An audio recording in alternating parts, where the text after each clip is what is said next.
Enfin, en introduction, je voulais un peu dresser le contexte actuel. Sur tous les frontons des écoles, on devrait pouvoir afficher, graver la nature première de l'homme est spirituelle.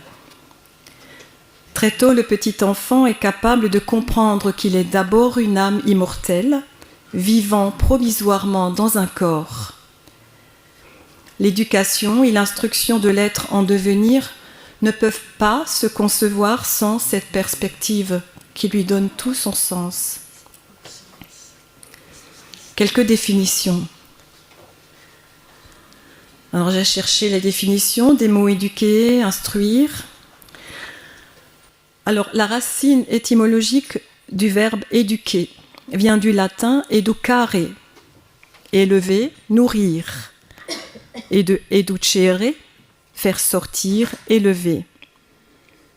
Le verbe instruire est emprunté du latin instruere, assembler dans, disposer, munir, outiller. Aujourd'hui, les deux mots sont souvent considérés comme synonymes, au même titre qu'enseigner, former ou initier. J'ai également relevé la définition que donne le dictionnaire de l'Académie française sur l'éducation. Il dit « action d'élever, de former, d'instruire une personne, enfant, adolescent, adulte, en cultivant ses qualités physiques, intellectuelles et morales. » Alors il est intéressant de noter que la dimension spirituelle a été remplacée par la morale, dont les principes sont élaborés par le législateur public qui se substitue désormais à Dieu. Ainsi donc, le ministère de l'Instruction publique qui a été créé en 1924 est devenu le ministère de l'Éducation nationale en 1932, dans le but de s'approprier les prérogatives parentales. Et ils sont allés jusqu'à postuler que l'enfant n'appartient pas à ses parents, mais à la République. Vincent Payon, ministre de 2012 à 2014, écrit dans un livre, tout en employant des termes sacrés empruntés à la religion, il écrit « La révolution implique l'oubli total de ce qui précède la révolution. Et donc, l'école a un rôle fondamental, puisque l'école doit dépouiller l'enfant de toutes ses attaches pré-républicaines pour l'élever jusqu'à devenir citoyen. Et c'est bien une nouvelle naissance, une transsubstantiation qui opère dans l'école et par l'école. Cette nouvelle Église, avec son nouveau clergé, sa nouvelle liturgie et ses nouvelles tables de la loi. Vous vous rendez compte ? Donc l'État s'est peu à peu substitué aux parents. Maintenant, il a rendu l'école obligatoire à 3 ans. C'est l'âge où l'enfant a encore besoin d'une relation fusionnelle avec ses parents. Et en prétendant libérer la femme par l'activité professionnelle, il a institué les crèches pour les tout-petits dès les premiers mois de la vie. Les parents qui ont cédé aux séductions du monde moderne sont très nombreux, malheureusement. Et ils ont démissionné de leur mission divine d'éducateurs. La plupart d'entre eux se sont éloignés de Dieu et ne connaissent plus ni sa parole ni sa volonté. Et cela a des conséquences dramatiques sur l'évolution de notre société décadente actuelle. C'est pourquoi les enseignements donnés par Jésus à Maria Valtorta vont apporter aux parents les connaissances indispensables pour mettre en œuvre un projet éducatif.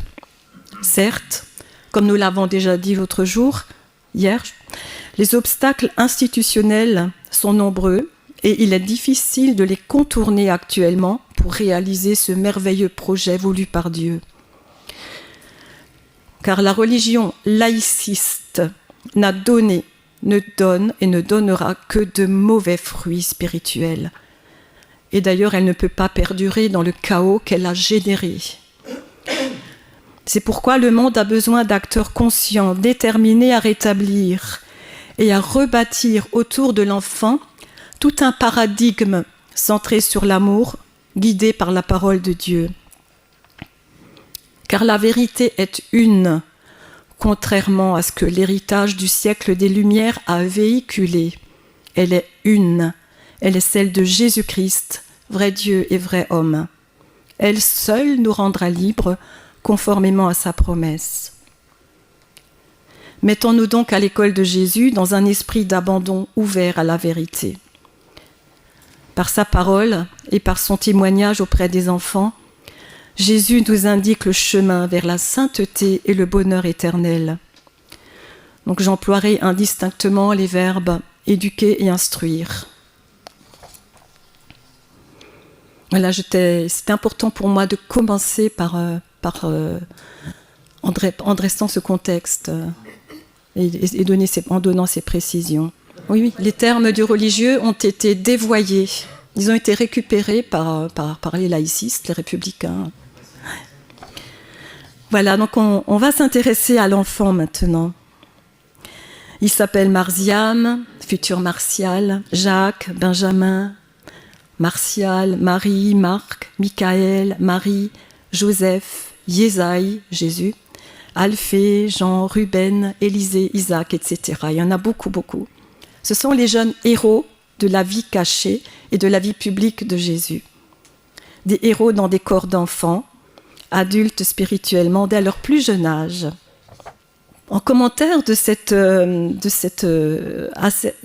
affirmation de Jésus qui dit que le royaume des cieux leur appartient, on a ce passage dans Marc au chapitre 10.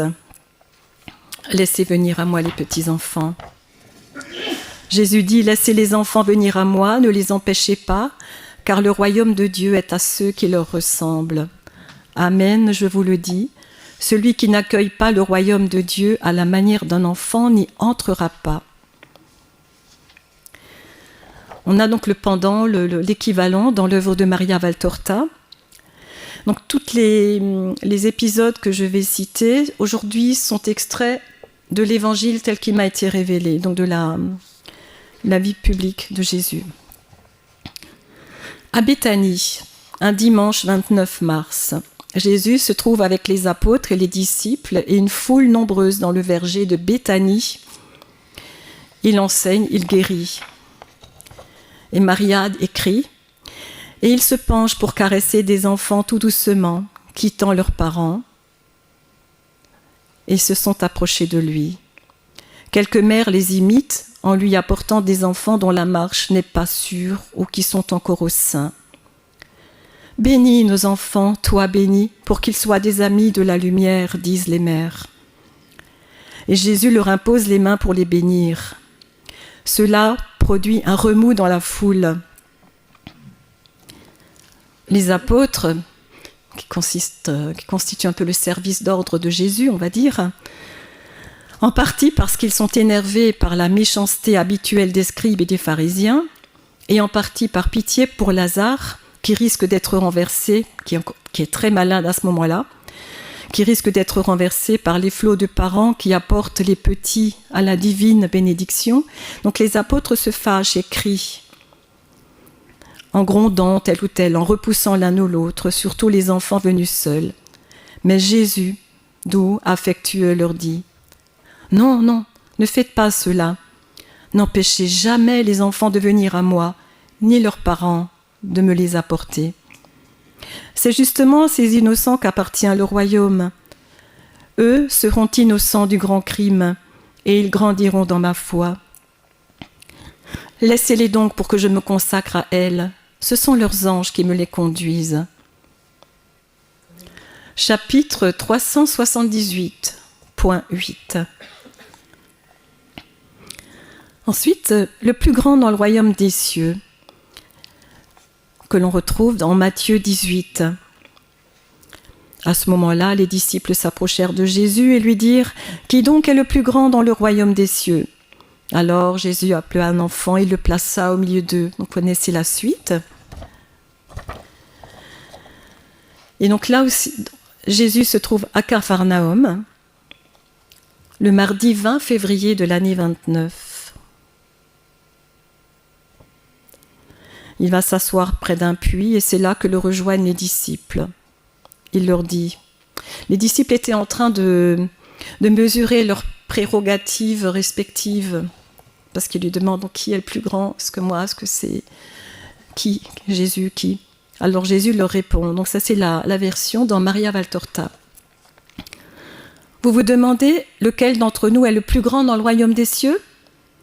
Moi, je supprime la limite d'entre nous pour élargir la question à la dimension du monde entier, présent et futur, et je réponds, le plus grand dans le royaume des cieux est le plus petit des hommes, c'est-à-dire celui que les hommes considèrent comme plus petit, celui qui est innocent, simple, humble, confiant, ignorant, donc l'enfant, ou celui qui s'est retrouvé une âme d'enfant. Ce n'est pas le savoir, ni la puissance, ni la richesse, ni l'activité, même si elle est bonne, qui vous rendront le plus grand dans le royaume bienheureux. Mais d'être comme des tout petits par l'amour, l'humilité, la simplicité, la foi. Et gardez-vous de scandaliser l'un de ces petits dont l'œil voit Dieu. Malheur, 3 fois malheur à celui qui déflore la candeur ignorante des enfants. Laissez-les être des anges, le plus que vous pouvez. Le monde et la chair sont trop répugnants pour l'âme qui vient des cieux. Et l'enfant, par son innocence, est encore une âme, toute âme, pardon. Respectez l'âme de l'enfant et son corps lui-même, comme vous respectez un lieu sacré. Et en tout corps se trouve le temple de l'esprit, mais le temple de l'enfant est le plus sacré et le plus profond. Il est au-delà du double voile. Rappelez-vous tout cela. Ne méprisez pas les petits, ne les scandalisez pas, ne vous moquez pas d'eux. Ils valent mieux que vous, car leurs anges ne cessent de voir Dieu qui leur dit les vérités qu'ils doivent révéler aux enfants et à ceux qui ont un cœur d'enfant. Donc ces enseignements s'adressent donc à l'enfant et à l'adulte qui sait redevenir enfant. Là, il y a un passage dans l'évangile qui m'a été relé, le numéro 134, mais on trouve également dans les cahiers de 45 à 50. Jésus parle à Maria Valtorta, parce qu'il l'appelle affectueusement Petit Jean, car elle a su garder l'innocence et la pureté de l'enfant, comme Saint Jean. Il lui dit, « Quand ai-je choisi? Tu veux le savoir? En réalité, ce fut lorsque ton âme fut créée, car aucune destinée humaine n'est inconnue de la pensée éternelle. Mais la petite Maria, gardée en vie par ma volonté, malgré les circonstances malheureuses dans lesquelles tu es née, et qui t'ont accompagnée pendant les mois où tu étais un nourrisson angélique, fut mienne, la petite Maria, elle fut mienne lorsqu'elle versa ses premières larmes devant Dieu, déposées de la croix. Pour avoir des détails sur ce que fut l'enfance de Maria Valtorta, il faudra lire l'autobiographie. Parce elle n'aurait pas dû naître, elle aurait dû mourir à la naissance. Ensuite, elle a été confiée à une nourrice qui était beaucoup trop frivole, également, donc qu'il a laissé de côté très souvent, puis qui trop tôt l'a bourrée de bouillie, donc elle a eu toute sa vie des problèmes digestifs par la suite. Et c'est quand à 4 ans, elle a vu Jésus sur un bas-relief, un autel dans l'école maternelle où elle était, qu'elle aurait eu vraiment envie de le consoler et puis de lui apporter ses plus jolis bonbons. Elle n'en dormait plus, à tel point que ses parents ont décidé de la changer d'école, alors que c'était le moment où elle est tombée amoureuse de Jésus. Jésus ajoute « Les âmes des adultes qui sont enfants sont aussi rares que des perles d'une rondeur parfaite et d'une taille admirable. Mais les enfants par l'âge possèdent tous cette âme, comme si elle n'était pas encore profanée, qui fait les délices de Dieu et la consolation du Christ. » Quand Jésus remercie le Père d'avoir caché ces choses aux sages et aux savants, Il se trouve à Capharnaüm le 24 août de l'an 28. Il dit « Je te remercie, Père, Seigneur du ciel et de la terre, d'avoir caché cela aux sages et aux savants et de l'avoir révélé aux tout-petits. Et moi, je l'ai révélé aux petits, aux humbles, aux purs, car Dieu se communique à eux. La vérité descend en eux comme une semence sur des terres libres, et le Père fait pleuvoir sur elles ses lumières, afin qu'elles s'enracinent et produisent une plante. Le Père prépare les âmes de ces petits, petits par l'âge ou du fait de leur volonté, pour qu'ils connaissent la vérité et que j'ai la joie de leur foi. » Donc, c'était l'essentiel concernant les paroles prononcées, les fortes paroles prononcées par Jésus pour affirmer, proclamer la valeur de l'enfant. Alors là, je vais vous présenter quelques extraits, toujours dans l'évangile tel qu'il m'a été révélé, de la relation qu'a Jésus avec les enfants. Ce ne sont que quelques passages, mais on peut imaginer que c'est chaque fois, à chaque endroit où il passe, ça se passe un peu de la même manière. Et le style de Maria Valtorta est admirable, un très beau style pour décrire cette attirance que Jésus exerce sur les enfants, dans la plus grande pureté, dans une pureté divine. Donc, au chapitre 513, ils sont à Emmaüs de la montagne. Maria écrit « La place d'Emmaüs est noire de monde, bondée. Au centre de la place, Jésus a du mal à bouger tant il est entouré, oppressé par les gens qui l'assiègent. Il se trouve entre le fils du chef de la synagogue et un autre disciple. Autour de lui, dans l'intention hypothétique de le protéger, se pressent les apôtres et les disciples. Et entre les uns et les autres, habiles à s'insinuer partout comme des lézards à travers une haie épaisse, il y a des enfants et encore des enfants. Quelle est merveilleuse cette attirance que Jésus exerçait sur les petits. Il était impossible de trouver un lieu, connu ou inconnu, où il ne soit pas aussitôt entouré d'enfants, heureux de s'attacher à ses vêtements, plus heureux encore quand il les effleurait de la main en une légère caresse toute affectueuse, même si pendant ce temps il s'adressait sévèrement aux adultes. Et extrêmement heureux quand il s'asseyait sur un siège, sur un muret, une pierre, un tronc abattu, ou à même sur l'herbe. Maria Valtorta ne l'a jamais vu rire autrement qu'avec les enfants. C'était là que Jésus riait à gorge déployée. Et comme il était à leur niveau, les enfants pouvaient l'embrasser, appuyer leur tête sur ses épaules, sur ses genoux, se glisser sous son manteau pour se trouver entourés de ses bras, tels des poussins qui ont trouvé la plus affectueuse et la plus protectrice des défenses. Et toujours Jésus les défend contre la suffisance des adultes, honteux de leur familiarité pour lui qui, faute de s'exercer pour tant de motifs sérieux, veulent faire du zèle en éloignant du maître les petits-enfants. Mais lui, avec sa phrase habituelle, « Laissez-les donc faire, ils ne me fatiguent pas. Ce ne sont pas les enfants qui m'ennuient et me peinent. » Et les enfants lui promettent d'être bien gentils pendant qu'il prend la parole.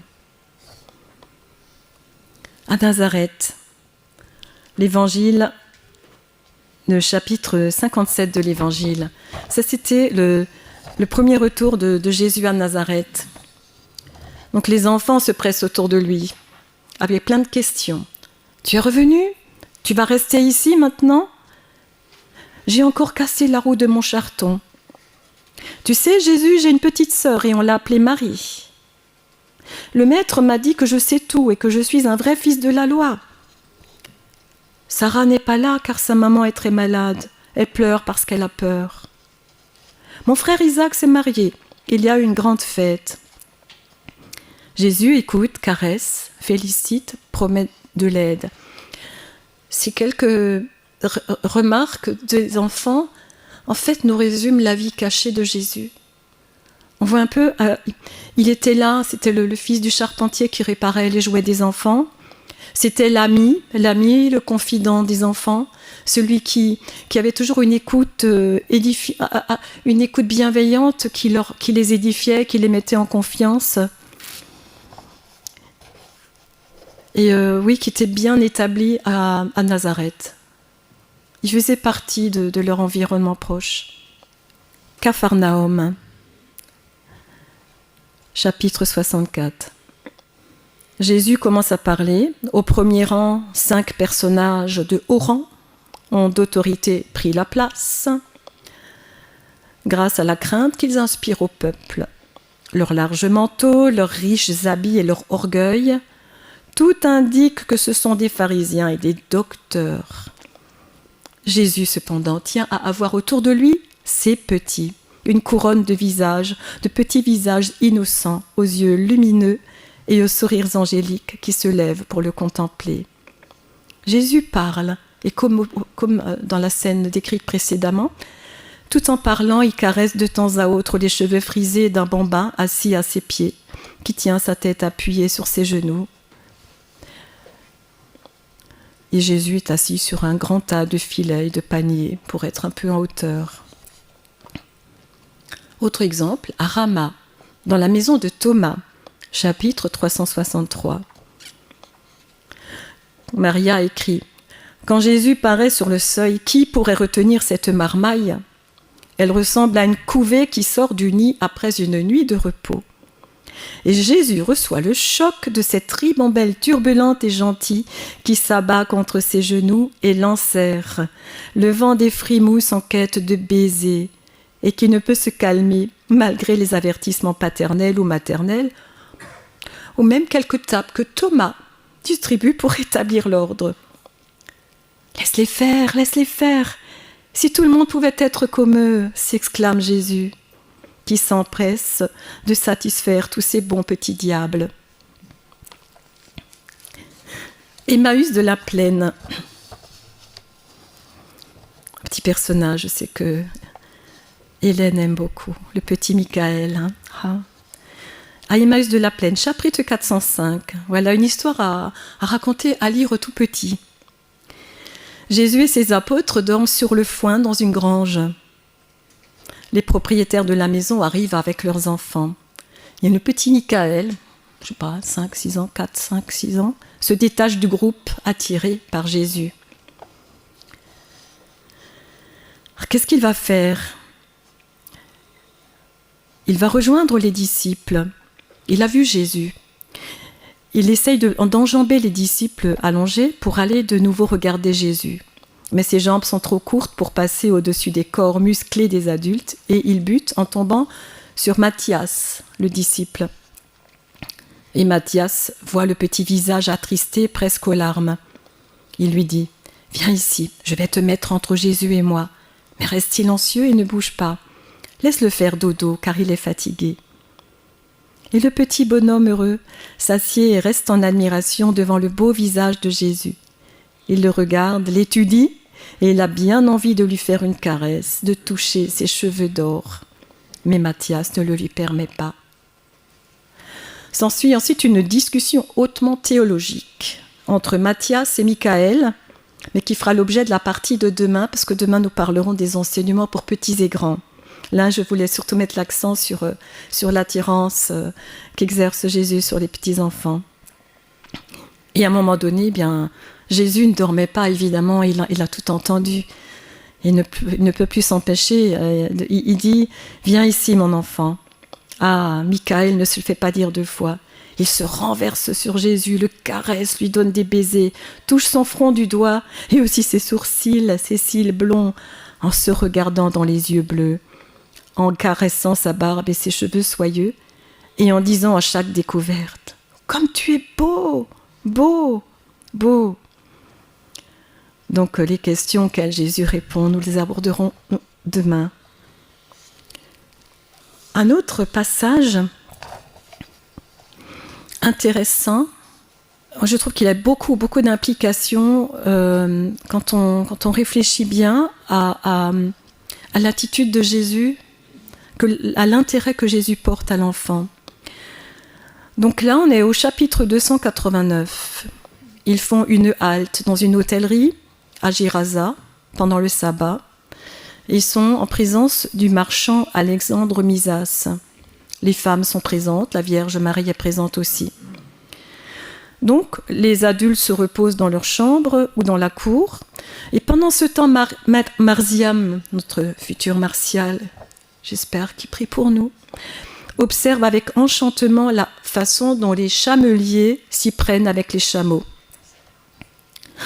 Il est subjugué, mais il cherche quelqu'un qui partage son étonnement, son désir. Alors il va de l'un à l'autre. Pierre, il ne veut pas être dérangé dans son sommeil. Matthieu, en charge de la trésorerie, lui fait les comptes. Simon et Jude sont absorbés dans leur discussion. Jésus le voit, seul, en train de bouder. Il l'écoute et comprend son désir de monter sur un chameau et de manger des caroubes. Malgré la barrière de la langue, il obtient d'un chamelier un tour à dos de chameau pour Marziam. Donc Marziam part à dos de chameau. Jésus rentre à la maison et son sourire est tellement épanoui que Marie lui demande « Qu'as-tu, mon fils, pour être si heureux ?» Jésus, j'ai la joie de Marziam qui est en train de galoper sur un chameau. Sortez pour le voir revenir. Alors les apôtres sortent, tout le monde sort. Pierre, mais où est Marziam? Je ne le vois pas. En promenade en chameau. Aucun de vous ne l'écoutait. Je l'ai vu triste et j'y ai remédié. Pierre, Matthieu et Simon se souviennent. Ah oui, ils parlaient des chameaux et des caroubes, mais moi j'avais sommeil. Moi j'avais des comptes à faire pour te rendre compte de ce que j'avais reçu des Géraséniens et de ce que j'avais donné en aumône. Et moi je parlais de la foi avec mon frère. Peu importe, dit Jésus, je m'en suis occupé moi-même. Néanmoins, je vous dis incidemment que c'est aussi de l'amour de s'occuper des jeunes enfants. Des jeux d'un enfant, pardon, oui.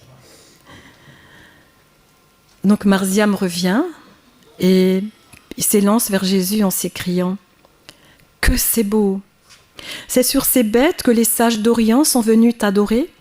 Et moi, j'irai avec eux pour te prêcher partout. Le monde semble plus grand vu de là-haut. » Et il dit « Venez, venez, vous qui savez la bonne nouvelle. » Tu sais, même cet homme en a besoin. Et toi aussi, marchand, et tous tes serviteurs. Que de gens l'attendent et meurent sans qu'ils puissent l'entendre.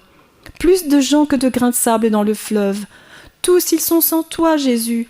Ah, mais dépêche-toi de l'annoncer à tous. Donc ce jeu-là n'était pas anodin. Parce que le fait de répondre au désir de Marziam, finalement, avait des implications très importantes pour l'avenir de Marziam. Un simple jeu. Parce que Marziam a pu voir le monde d'en haut, sa motivation était et demeurait l'apostolat, faire connaître Jésus au monde, et pour lui il avait compris, voilà, ça c'est un outil pour évangéliser le monde. C'est son projet, et Jésus comprenait ce projet chez l'enfant. Et Marziam dit, alors je connaîtrai les noms de ces terres lointaines, et toi, qu'est-ce que tu me diras ? Jésus lui dit, « Viens, petit Marziam, c'est ça que je te dirai. Reçois une couronne pour chaque pays où tu m'as prêché, puis viens ici à côté de moi, comme ce jour-là à Gérasa, et repose-toi de tes fatigues, car tu as été un serviteur fidèle. Et maintenant, il est juste que tu sois bien heureux dans mon royaume. » Dans les passages suivants, Jésus insiste justement sur cette notion de modèle que représente l'enfant pour les adultes. Lorsqu'il se trouve à Capharnaüm, on avait déjà parlé du chapitre 352, donc c'est la suite. Il dit à la foule, il dit aux apôtres, aux disciples, à tous ceux qui sont là, « Observez comme les enfants m'aiment et imitez-les. Comme ils croient en moi, imitez-les. Comme ils se souviennent de ce que je dis, et imitez-les. Comme ils font ce que j'enseigne, et imitez-les. Comme ils ne s'enorgueillissent pas de ce qu'ils font, et imitez-les. Comme ils n'ont pas de jalousie pour moi ni pour leurs compagnons, et imitez-les. En vérité, je vous dis que si vous ne changez pas votre manière de penser, d'agir et d'aimer, et si vous ne changez pas sur le modèle des tout-petits, vous n'entrerez pas dans le royaume des cieux. Eux, ils savent ce que vous savez, ce qu'il y a d'essentiel dans ma doctrine. Mais avec quelle différence ils pratiquent ce que j'enseigne. Vous dites pour toute bonne action que vous accomplissez, je fais cela. L'enfant me dit, Jésus, je me suis souvenu de toi aujourd'hui, pour toi j'ai obéi, j'ai aimé, j'ai retenu mon envie de me battre. Pardon. Et je me suis souvenu de toi aujourd'hui, et pour toi j'ai obéi, j'ai aimé, j'ai retenu mon envie de me battre, et je suis content parce que toi, je le sais, tu sais quand je suis bon, et tu en es content. Considérez encore les enfants quand ils agissent mal. Avec quelle humilité ils me l'avouent. Aujourd'hui j'ai été méchant, et cela me déplaît parce que je t'ai fait de la peine. On appelle cela la contrition parfaite. Ils ne cherchent pas d'excuses. Ils savent que je sais, ils croient, ils souffrent de ma douleur. En guise d'excuse, vous pourriez dire « Nous ne voyons pas les anges ». Mais Dieu vous donne les enfants comme modèle, et eux, vous les avez parmi vous. Un enseignement sur la pureté, au même chapitre, 352. Jésus tient le petit Benjamin debout contre ce genou, et il garde ses mains sur ses épaules. Et il appelle les disciples.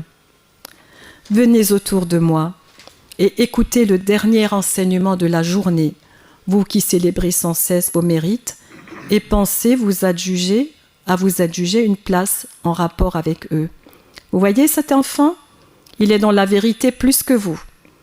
Son innocence lui donne les clés pour ouvrir les portes de mon royaume. Lui, il a compris dans sa simplicité de tout petit que c'est dans l'amour que se trouve la force de devenir grand, et dans l'obéissance par amour, celle d'entrer dans mon royaume. Soyez simple, humble, aimant d'un amour qui ne soit pas à mon égard seulement, mais que vous partagez entre vous, obéissant à mes paroles, à toutes, si vous voulez arriver là ou entre ces innocents. Apprenez auprès des petits. Le Père leur révèle la vérité comme il ne la révèle pas aux sages. Édifiant également, c'est l'attitude des enfants face au miracle. Donc au chapitre 125, donc Jésus se trouve à la Belle Eau pendant plusieurs jours, et on lui amène un petit garçon, un petit Jean, qui est allongé sur une planche et souffre de multiples fractures aux jambes parce qu'il a été renversé par le char d'un cavalier d'Hérode. Donc Jésus prend l'enfant, il s'installe sur un banc en hauteur pour prêcher. Et pendant ce temps, l'enfant sourit, joue avec la barbe de Jésus et ses cheveux. Il prodigue son enseignement, notamment sur le repos sabbatique, sur le travail honnête. Donc sur la foi également, sa prédication porte sur la foi. Donc, il continue. Voulez-vous voir la foi d'un enfant pour apprendre à avoir la foi? Regardez bien. Vous avez tous eu pitié de ce petit garçon que je tiens sur ma poitrine. Contrairement à ce que déclaraient les médecins et sa maman, il n'a pas pleuré quand je l'ai assis sur mon sein. Vous voyez? Lui qui depuis longtemps ne faisait que pleurer nuit et jour sans trouver de repos, il n'a pas pleuré et s'est endormi paisiblement sur mon cœur. Quand je lui ai demandé « Veux-tu venir dans mes bras ?» il a répondu « Oui », sans réfléchir à son misérable état, à la douleur que probablement il aurait pu ressentir, aux conséquences d'un déplacement. Sur mon visage, qu'est-ce qu'il a vu? Il a vu l'amour. Il a dit oui. Il n'a pas ressenti de douleur. Il s'est réjoui. Il a été heureux d'être placé sur la douceur de la chair plutôt que sur la dureté du bois. Il a souri, il a joué et s'est endormi. Maintenant, je vais l'éveiller par un baiser.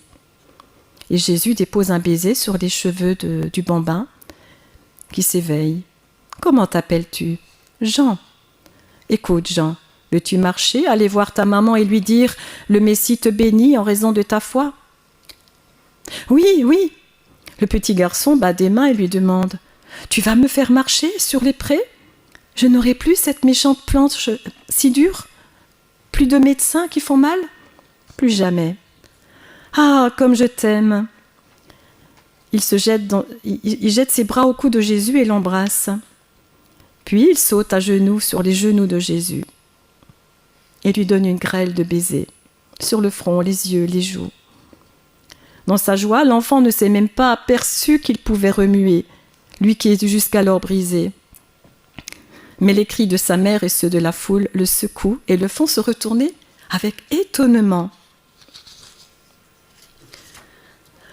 Pourquoi est-ce que les gens crient « Maman aussi » ? Qu'est-ce qu'ils ont ? Est-ce toi, Jésus ? C'est moi. La foule crie parce qu'elle est contente que tu puisses marcher. Adieu, mon petit Jean. Le petit garçon descend tranquillement des genoux de Jésus. Il court vers sa maman et dit « Jésus te bénit. Pourquoi pleures-tu alors ?» Quand les gens redeviennent un peu silencieux, Jésus dit d'une voix de tonnerre « Faites comme le petit Jean, vous qui tombez dans le péché et vous blessez. Ayez foi en l'amour de Dieu, que la paix soit avec vous. » Ça, c'est mon passage préféré.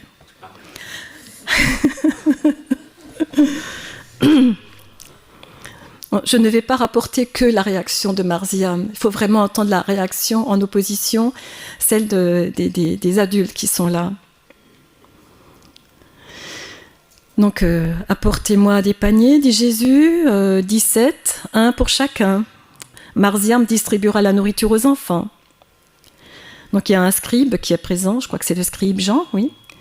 Il est toujours resté à ses côtés et Jésus lui demande « Veux-tu toi aussi donner de la nourriture aux enfants et aux affamés ?» Pardon, aux affamés. C'est Marziam qui s'occupe des enfants. « Cela me plairait, mais j'en suis démunie moi aussi. »« Donne la mienne, je te le permets. » « Mais tu as l'intention de rassasier presque 5000 hommes, sans compter les femmes et les enfants, avec ces 2 poissons et ces 5 pains ? Sans aucun doute, ne sois pas incrédule. Celui qui croit verra s'accomplir le miracle. Ah, dans ce cas, je veux bien distribuer la nourriture, moi aussi. Alors, fais-toi donner un panier, toi aussi. Donc les apôtres reviennent avec des corbeilles et des paniers larges et peu profonds, ou bien profonds et étroits. Le scribe, lui, revient avec un panier plutôt petit. « C'est bien, dit Jésus. Mettez tout ici devant et faites asseoir les foules en ordre, en rang régulier autant que possible. » Pendant ce temps, Jésus bénit. Il élève les pains avec les poissons par-dessus, il les offre et prie. Le scribe ne le quitte pas un instant des yeux. Puis, Jésus rompt les 5 pains en 18 parts et les 2 poissons en 18 parts. Il met un morceau de poisson dans chaque panier, un bien petit morceau, et fait des bouchées avec les 18 morceaux de pain. Chaque morceau est divisé en plusieurs bouchées. Elles ne sont guère nombreuses, une vingtaine, pas plus. Chaque morceau est placé dans un panier après avoir été fragmenté avec le poisson. Et maintenant, prenez et donnez à satiété. Va, Marziam, le donner à tes compagnons. « Oh, comme c'est lourd !» dit Marziam, en soulevant son panier et en allant tout de suite vers ses petits amis. Il marche comme s'il portait un fardeau. Les apôtres, les disciples, Manahen c'est le frère de lait d'Hérode, ainsi que le scribe, regardent Marziam partir sans savoir que penser. Ils prennent les paniers, en secouant la tête, se disent l'un à l'autre « Ce gamin plaisante. Ce n'est pas plus lourd qu'avant. » Le scribe regarde à l'intérieur et met la main pour tâter au fond du panier parce qu'il n'y a plus besoin de lumière, là, sous le couvert où Jésus se trouve, alors que plus loin, dans la clairière, il fait encore assez clair. Donc, malgré cette constatation, il se dirige vers les gens et commence sa distribution. Il donne, et de temps à autre, il se retourne étonné, de plus en plus loin, vers Jésus qui, les bras croisés, adossés à un arbre, sourit finement de leur stupeur. La distribution est longue et abondante. Le seul à ne pas manifester d'étonnement, c'est Marziam, qui rit tout heureux de remplir de pain et de poisson les mains de tant de pauvres enfants.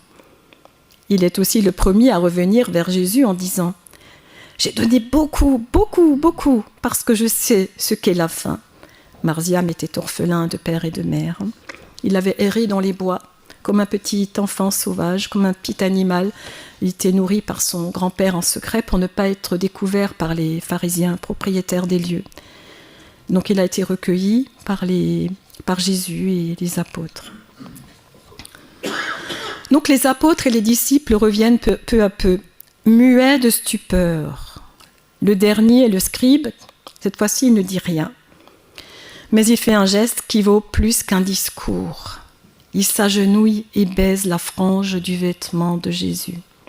« Prenez votre part et donnez-moi un peu, mangeons la nourriture de Dieu. » Ils mangent en effet du pain et du poisson, chacun selon son appétit. Pendant ce temps, les gens rassasiés échangent leurs impressions. Même ceux qui sont autour de Jésus se risquent à parler en regardant Marziam qui, en finissant son poisson, plaisante avec les autres enfants. Quel naturel, voilà, chez les enfants. « Maître, demande le scribe, pourquoi l'enfant a-t-il tout de suite senti le poids et nous pas ? J'ai même fouillé à l'intérieur.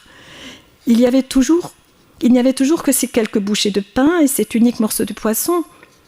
J'ai commencé à en sentir le poids en m'avançant vers la foule, mais si ça avait été le poids correspondant à la quantité que j'ai distribuée, il aurait fallu un couple de mulets pour le transport.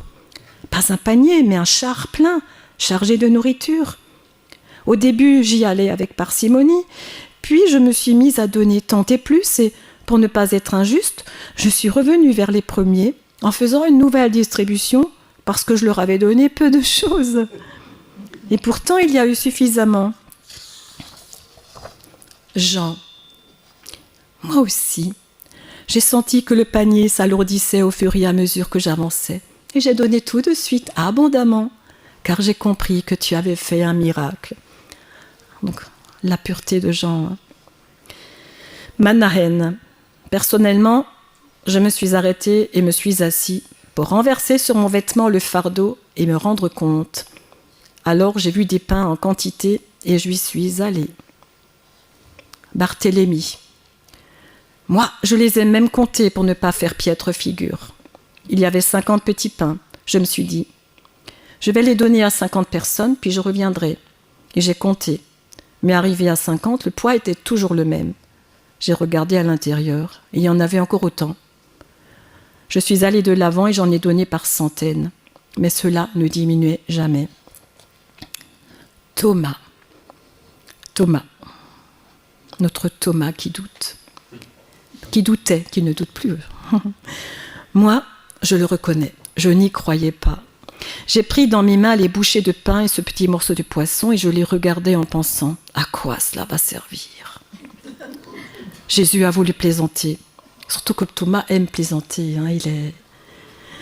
Et je les regardais, je les fixais, restant caché derrière un arbre, espérant et désespérant d'en voir le nombre augmenter. Mais rien ne changeait. J'allais revenir quand Matthieu est passé et m'a dit « Tu as vu comme ils sont beaux ?» « Quoi ?» ai-je répondu. « Mais les pains et les poissons !»« Tu es fou ? Moi je vois toujours des petits morceaux de pain. »« Va les distribuer avec foi et tu verras. » J'ai jeté dans le panier ces quelques bouchées et j'y suis allée avec réticence. Et puis, « Pardonne-moi Jésus, car je suis pécheur. » « Non, dit Jésus, tu es un esprit du monde. Tu raisonnes comme les gens du monde. » « Moi aussi, Seigneur, dans ce cas, dit Judas, au point que j'ai pensé donner une pièce avec le pain, en pensant, ils iront manger ailleurs. J'espérais t'aider à faire meilleure figure. Que suis-je donc, moi? Comme Thomas ou davantage? Bien plus que Thomas, tu es monde. Pourtant, j'ai pensé faire l'aumône pour être ciel. C'était mes deniers personnels. Aumône à toi-même et à ton orgueil, ainsi qu'aumône à Dieu. Ce dernier n'en a pas besoin, et l'aumône à ton orgueil est une faute, pas un mérite. Judas baisse la tête et se tait. Simon le Zélote. Je pensais que cette bouchée de poisson, ces bouchées de pain, il me fallait les fragmenter pour qu'elles suffisent. Mais je ne doutais pas qu'elles auraient suffi pour le nombre et la valeur nutritive. Une goutte d'eau donnée par toi peut être plus nourrissante qu'un banquet. Et vous, qu'en pensiez-vous? demande Pierre à ses cousins, aux cousins de Jésus, Jude dit sérieusement, nous nous rappelions Cana et nous ne doutions pas. Il le dit sérieusement. Parce qu'aux noces de Cana n'étaient présents que Jean, les cousins de Jésus. Il n'y avait pas encore tous les apôtres. Et toi, Jacques, mon frère, tu n'as pensé qu'à cela? Non, j'ai pensé que c'était un sacrement, comme tu m'en as parlé. Le scribe garde une croûte de pain entre les doigts. Il veut en garder comme souvenir. Moi aussi je le garde, dit Pierre. Je le mettrai au cou de Marziam dans un sachet. Moi, je l'apporterai à notre mère, dit Jean. Jésus leur dit, levez-vous, faites de nouveau le tour avec les paniers et recueillez les restes.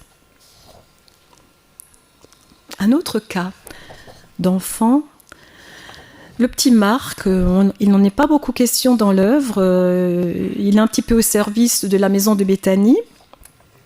C'est au moment où Lazare va mourir, est en train de mourir, c'est le chapitre 548. Donc c'est le moment où Jésus arrive à Béthanie. Il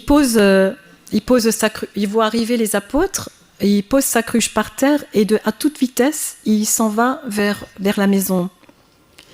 Jude remarque qu'il va sans doute aller prévenir de leur arrivée, de l'arrivée de Jésus. Et Jésus, le petit Marc les rejoint à un moment donné, il revient, et Jésus lui demande « Paix à toi, petit Marc, tu as eu peur de moi pour t'être enfui ?»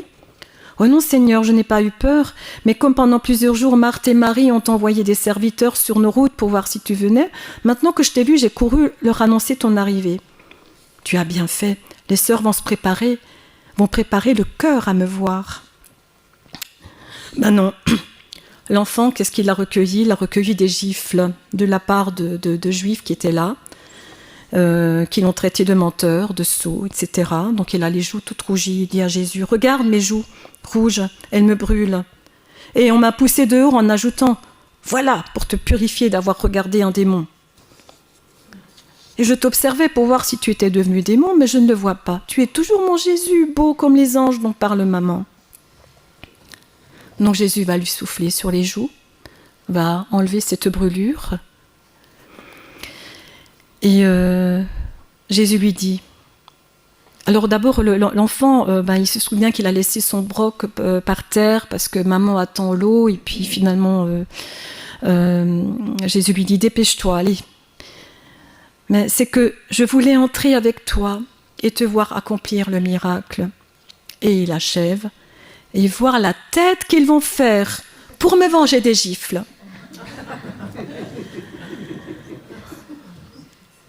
Et Jésus lui dit, non, tu ne dois pas désirer la vengeance, tu dois être bon et pardonner. Mais ta mère attend l'eau. Donc Marc propose d'y aller à sa place. Non, c'est Jacques, fils de Zébédée. Ici, on se retrouve dans la vie, dans la partie de la glorification de Jésus et de Marie, évidemment aussi. Donc Jésus ressuscité va apparaître. Et je m'en suis rendu compte hier. En fait, les deux enfants qu'il il est apparu s'appellent Yésaïe, portent son prénom, son nom. Donc, il y a aussi les enfants de Cousin. Oui, les enfants de Cousin, oui, je ne l'ai pas relevé. Donc il apparaît à 500 personnes, plus de 500 personnes au total. Donc lorsqu'il apparaît à Utah, au chapitre 652, le petit Yésaïe dont j'ai parlé, donc Jésus conseillait, leur conseillait aux parents de choisir ce prénom-là, parce qu'ils n'osaient pas appeler leur quatrième petit du nom de Jésus. Donc là, il est en train de se rouler dans l'herbe. Jésus apparaît près d'un petit autel, et il s'approche du petit. Ô simplicité des innocents! Yésaïe ne s'étonne pas de le voir à l'improviste, mais il lui tend ses petits bras pour que Jésus le prenne dans les siens, et Jésus le prend. Cela se passe avec le plus grand naturel. Les autres surviennent en courant et sans stupeur s'approchent de lui. On dirait qu'il n'y a rien de changé pour eux. Peut-être ne savent-ils pas. Mais une fois que chacun a obtenu sa caresse, Marie, l'aînée des 4 enfants, lui dit « Alors, tu ne souffres plus, Seigneur, maintenant que tu as ressuscité ? J'ai eu tant de peine. » « Je ne souffre plus. Je suis venue pour vous bénir avant de monter vers mon Père et le vôtre au ciel. Mais de là aussi, je vous bénirai toujours, si vous êtes toujours bon. Vous direz à ceux qui m'aiment que je vous ai laissé ma bénédiction aujourd'hui. Rappelez-vous ce jour. » Donc les enfants rapportent ça aux adultes, mais quand les adultes arrivent, Sarah arrive juste à temps pour voir Jésus très beau disparaître. « Comme il était beau, disent-ils. Il avait les mains blessées, mais elles ne lui font plus mal. Ses pieds aussi étaient blessés. Je les ai vus dans l'herbe. » Donc ils parlent tous ensemble, échauffés par l'émotion. Il apparaît aussi à Dorca et à son enfant Yésaïe, donc au château de Césarée Philippe, chapitre 632, toujours. C'est un long chapitre qui relate un peu les apparitions ici et là de Jésus ressuscité. L'enfant de Dorca, qui devait mourir à la naissance, que Jésus a ressuscité, soutenu par sa mère, l'enfant fait ses premiers pas sur le bastion de la forteresse. Dorca ne voit pas apparaître le Seigneur, elle est penchée sur le petit. Mais quand elle lui laisse un peu de liberté, elle le voit qui se met à marcher avec assurance et rapidité vers le coin du bastion. Et là, ce faisant, elle voit Jésus prendre l'enfant sur son cœur et l'embrasser. La femme n'ose pas faire un geste, mais elle pousse un cri. Un cri qui fait lever la tête aux personnes qui se tiennent dans les cours et agitent les visages aux fenêtres. « Le Seigneur, le Messie est ici. Il est vraiment ressuscité. » Mais avant que les gens ne puissent accourir, Jésus a déjà disparu. Pour en savoir plus sur ce chapitre, je vous recommande vraiment la lecture.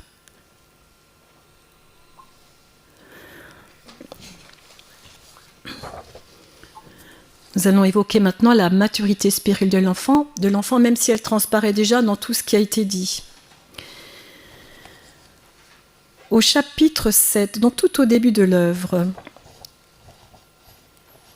après que la petite Marie d'à peine 3 ans ait parlé avec beaucoup de sagesse à ses parents, Jésus ajoute ce commentaire. Il dit « J'entends déjà les commentaires des docteurs en ergoterie. Comment une enfant de moins de 3 ans peut-elle parler ainsi ? C'est exagéré. Ils ne réfléchissent pas qu'ils font de moi un phénomène en faisant passer mon enfance pour une conduite d'adulte. L'intelligence ne vient pas à tous de la même façon et au même âge. » Donc déjà, le nivellement de l'école, c'est pas bon, hein. L'Église a fixé à 7 ans l'âge auquel on est responsable de ses actes, parce que c'est l'âge auquel tout enfant, même retardé, peut distinguer le bien du mal, ne serait-ce que de façon rudimentaire. Mais il y a des enfants qui peuvent bien plutôt discerner, comprendre et vouloir avec une raison déjà suffisamment développée. Il cite en exemple Imelde Lambertini, Rose de Viterbe, Nelly Organ, Nenolina. Il vous donne un exemple probant qui vous permet de croire aux docteurs exigeants que ma mère a pu penser et parler ainsi. Encore n'ai-je pris que 4 noms au hasard, parmi les milliers d'enfants saints qui peuplent mon paradis, après avoir raisonné en adulte sur la terre pendant plus ou moins d'années. Qu'est-ce que la raison ? Un don de Dieu. Dieu peut donc l'accorder dans la mesure qu'il veut, à qui il veut et au moment où il le veut. Mieux, la raison est l'un des éléments qui vous font ressembler à Dieu, qui est esprit intelligent et doué de raison. La raison et l'intelligence furent des dons gratuits accordés par Dieu à l'homme au paradis terrestre. Et comme elles étaient vives quand la grâce était vive, encore intacte et à l'œuvre dans l'âme des 2 premiers parents. Quand l'enfant sait-il distinguer le bien du mal? Jésus, au chapitre... je n'ai pas noté le numéro du chapitre, mais ça se passe le 8 juin de l'année 29 à Nazareth, 12e année de vie publique, ou 3e. Jésus vient de raconter la parabole de la vigne et du vigneron, figure de l'âme et du libre arbitre. Qu'arrive-t-il dans les âmes, demande Jésus. Ceci, l'homme confie son âme et sa volonté, à son libre arbitre, qui se met à cultiver la vigne, restée jusqu'alors à sol nu, certes de la bonne terre, mais encore privé de végétation utile. Dans ses premières années d'existence, il n'y avait que des herbes grêles et des petites fleurs caduques poussées çà et là. La bonté instinctive de l'enfant, qui est encore un ange, ignorant le bien et le mal. Vous me demandez, combien de temps reste-t-il ainsi? On dit généralement pendant les 6 premières années. Mais en vérité, certains enfants sont précoces et déjà responsables de leurs actes avant 6 ans. Quelques-uns le sont même à 3 ou 4 ans, car ils savent ce qui est bien et ce qui est mal, et ils veulent librement l'un ou l'autre. À partir du moment où l'enfant sait distinguer la mauvaise action de la bonne action, il est responsable, pas avant. Donc un faible d'esprit ne deviendra jamais responsable, même à 100 ans. Mais les tuteurs le seront à sa place, et ce sont eux qui devront veiller avec amour sur lui, ainsi que sur le prochain auquel cet homme ou ce fou peut nuire, afin que l'inconscient ne fasse de tort ni à lui-même ni aux autres. C'est pourquoi Dieu n'impute pas de faute à ce pauvre être, parce que pour son malheur, il est privé de raison.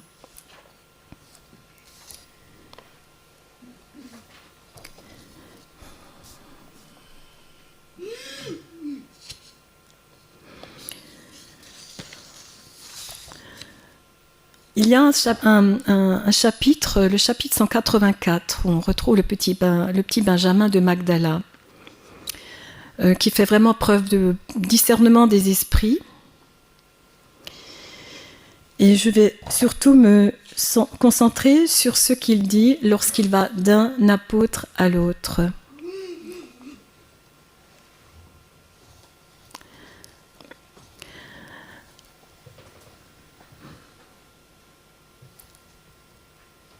Sais-tu lire ? Demande Thaddée. Oui, mais je progresse lentement parce que le maître me met à la porte tous les jours. Je l'avais bien dit, lance Barthélemy. L'enfant réplique. Mais je fais ça parce que le maître est vieux et laid, et il dit toujours les mêmes choses qui font dormir. Si j'étais comme lui, et il montre Jésus, je serais attentif.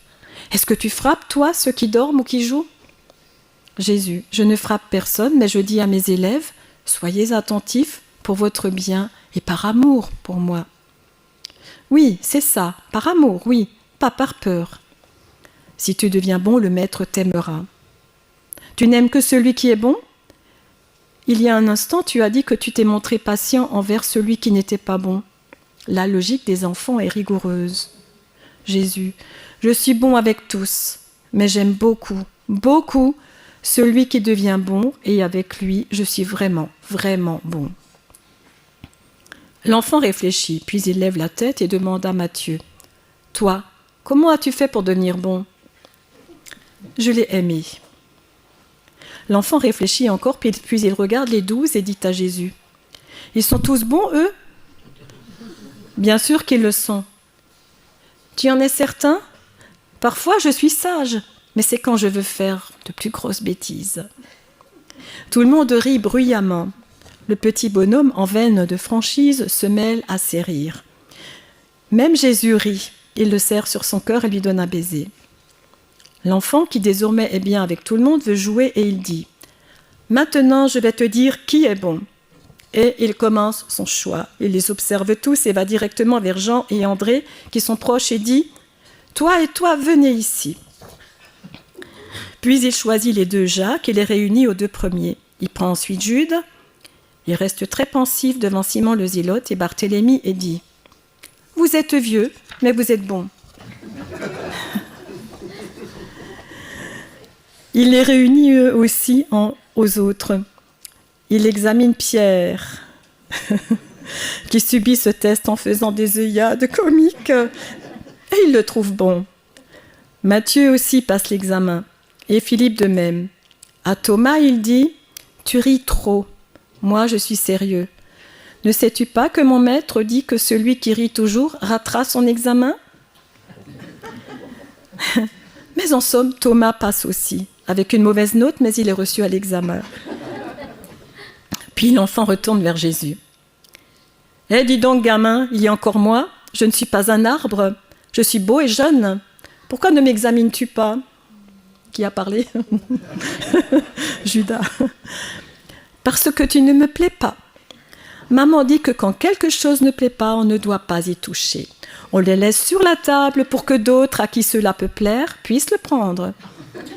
Et maman ajoute que si quelqu'un nous offre quelque chose qui ne plaît pas, on ne doit pas dire « cela ne me plaît pas, mais merci, je n'ai pas faim. Moi, je n'ai pas faim de toi. » Comment ? Regarde, si tu me dis que je suis bon, je t'offre cette pièce de monnaie. L'enfant réplique « Mais qu'est-ce que j'en ferais ? Qu'est-ce qu'on achète avec un mensonge ? Maman dit que les deniers qu'on gagne par une tromperie deviennent de la paille. Une fois, je me suis fait donner par ma grand-mère, grâce à un mensonge, une 10 drachmes pour m'acheter des fouasses au miel, et pendant la nuit, elle est devenue de la paille. Je l'avais mise dans ce trou sous la porte pour la prendre le matin, et j'y ai trouvé une botte de paille. Judas, mais pourquoi est-ce que je ne te semble pas bon ? Qu'est-ce que j'ai ? Le pied fourchu ? Suis-je laid ? Non, mais tu me fais peur.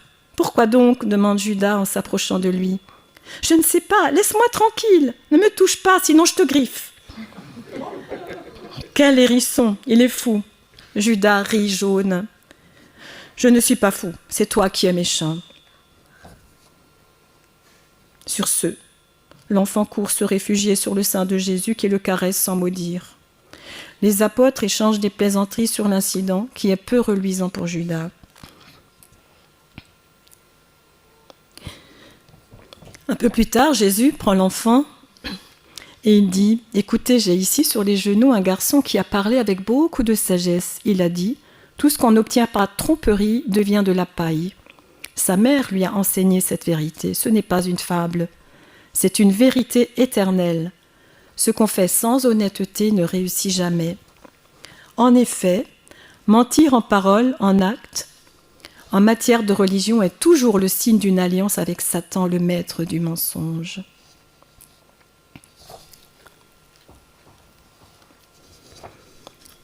Petit paragraphe sur la question des enfants qui meurent de mort naturelle.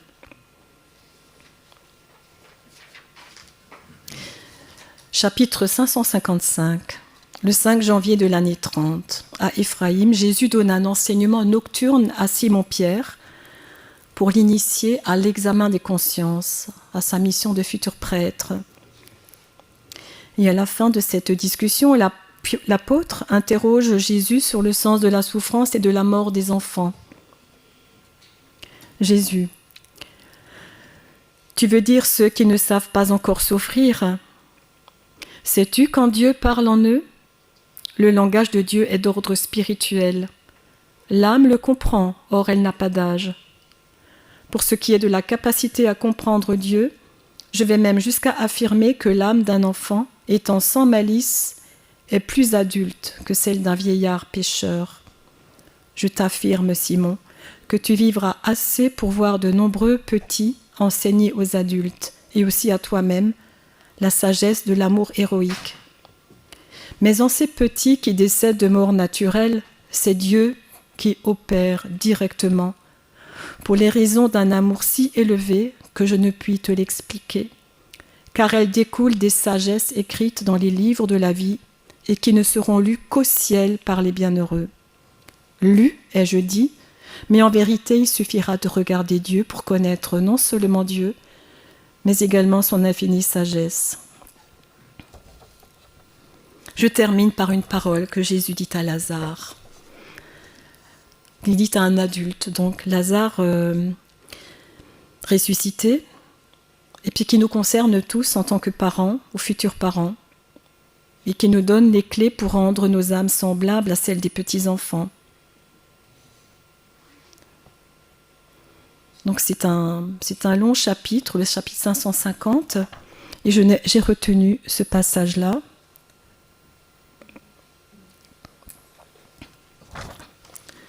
Regarde-moi bien. Mire-toi en moi, reflète-toi en moi. Soyons deux miroirs qui se regardent pour réfléchir l'un dans l'autre la figure de ce qu'ils aiment. Tu es un homme et tu es un enfant. Tu es homme quant à l'âge, tu es enfant quant à la pureté de cœur. Tu as sur les enfants l'avantage de connaître déjà le bien et le mal et d'avoir déjà su choisir le bien avant même d'être baptisé dans les flammes de l'amour. Eh bien, je te dis à toi dont l'âme a été purifiée, sois parfait comme l'est notre Père des cieux et comme je le suis. Cette parole s'adresse à nous tous parce que depuis, entre-temps, Jésus a institué les sacrements et nous pouvons retrouver notre virginité d'âme grâce aux sacrements. Et donc, il ne faut pas être ressuscité comme Lazare une première fois pour bénéficier d'une forme de virginité de cœur ou d'âme. Voilà, puis les enfants sont un miroir pour les adultes. Merci pour votre attention.